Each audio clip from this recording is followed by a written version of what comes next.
सबको जय मसीह की। परमेश्वर के महान नाम को धन्यवाद है। परमेश्वर ने फिर से एक मौका दिया कि परमेश्वर की उपस्थिति में आने के लिए। तो आइए आज की डिवोशन को देखेंगे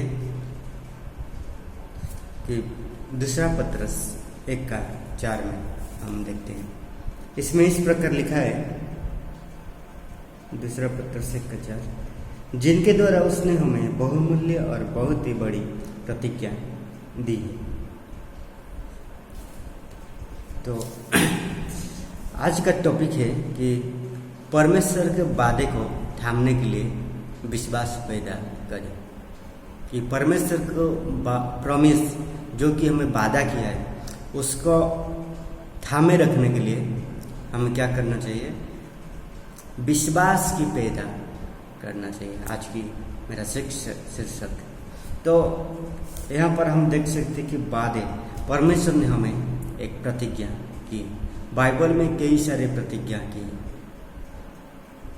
परमेश्वर प्रतिज्ञा किए कि मैं तुम्हें कभी नहीं छोड़ूंगा, ना कभी नहीं भूलूंगा, मैं तुम्हें आशीष दूंगा, मैं तुम्हें उद्धार दूंगा। कई सारे बाइबल में इसे प्रॉमिस दिया गया है। लेकिन यहाँ पर देखते हैं कि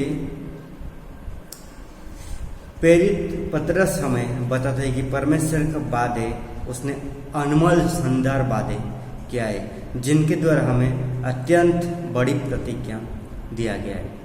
इस प्रतिज्ञा के बारे में देखते हैं तो हम अब्राहम के बारे में सोच सकते हैं कि अब्राहम को की एक प्रतिज्ञा देता है।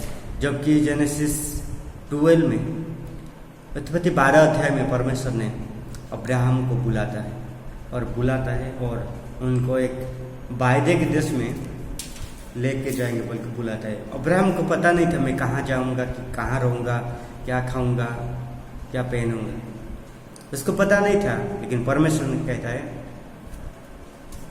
कि आओ मेरे पीछे वाले, मैं तुम्हें एक देश दूंगा, तुम्हें एक बड़ी जाति बनाऊंगा बोल के कहता है। जैसे नया नियम में यीशु मसीह अपने चेले लोगों आओ मेरे पीछे बोले, जैसे बोले थे, वैसे ही यहाँ पर हम क्या देखते हैं कि अब्राहम को परमेश्वर ने बुलाता है और अपने जगह में लेके जाता है। लेकिन यहाँ पर भले ही परमेश्वर ने अब्राहम को वादा किया था, लेकिन उनकी पत्नी सारा ने क्या किया? स्वस्थ रूप से निर्णय ले लिया कि परमेश्वर जीव विज्ञान को नहीं समझते।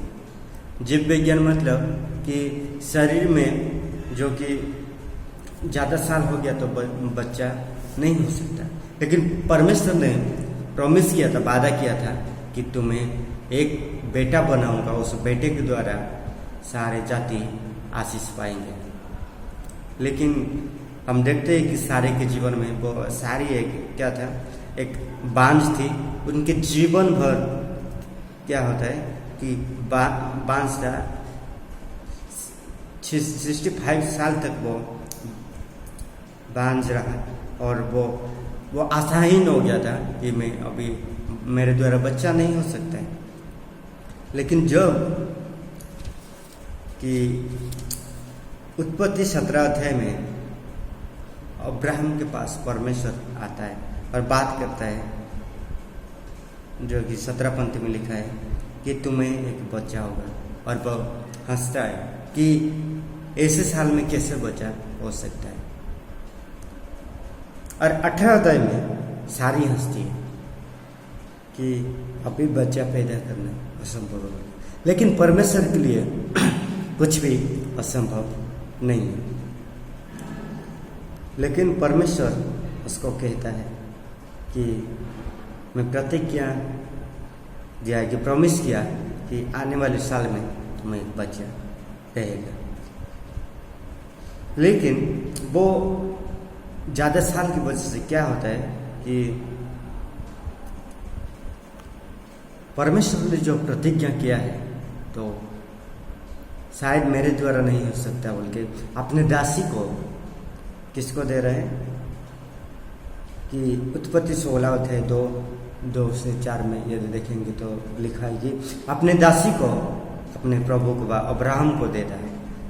शादी करने के लिए कहता है, उनके द्वारा बच्चा होगा शायद, मेरे द्वारा तो नहीं हो सकता, मैं तो बांझ ही हूँ, उनके द्वारा होगा तो वही वादे का पुत्र हो सकता है। लेकिन परमेश्वर कहता है, फिर से ही उसको याद दिलाता है कि आपने,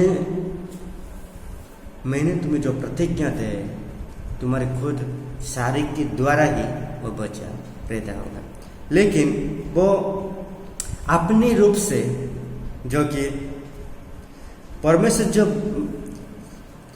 राधे को प्राप्त करने के लिए शरीर की विवाह वो करता है, अपने दूसरे स्त्री को, अपने उनके दासी को देता है शरीर के रूप से।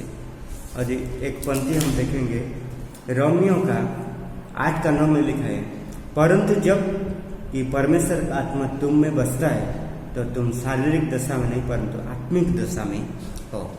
तो यहाँ पर कि सारी क्या सोचता है कि शारीरिक दशा पे सोचता है कि परमेश्वर तो कहा है कि प्रॉमिस किया है कि हमें एक बच्चा देगा, लेकिन वो आत्मिक रूप से परमेश्वर कहा, लेकिन सारी क्या सोचा, शारीरिक रूप से सोचा कि इसके द्वारा, उसके दासी के द्वारा शायद हो सकता है। लेकिन परमेश्वर शारीरिक को नहीं देखता, वो आत्मिक रूप से देखता है। वो उनके द्वारा ही आशीष देने के लिए परमेश्वर कहता है। कभी कभी हम भी परमेश्वर वही हमें परमेश्वर देना चाहते हैं, लेकिन हम खुद हासिल करना चाहते हैं। लेकिन हमें परमेश्वर के वादे को क्या करना है, थामे रखना है, विश्वास को पैदा करना है। यदि विश्वास को पैदा करके थामे रहेंगे तो क्या होगा, परमेश्वर हमें वो जो वादा किया है वो हमें क्या करेगा, वो वायदे परमेश्वर हमें पूरा करेगा। प्रभु इस वचन के द्वारा हम सबको आशीष करेगा। आमीन।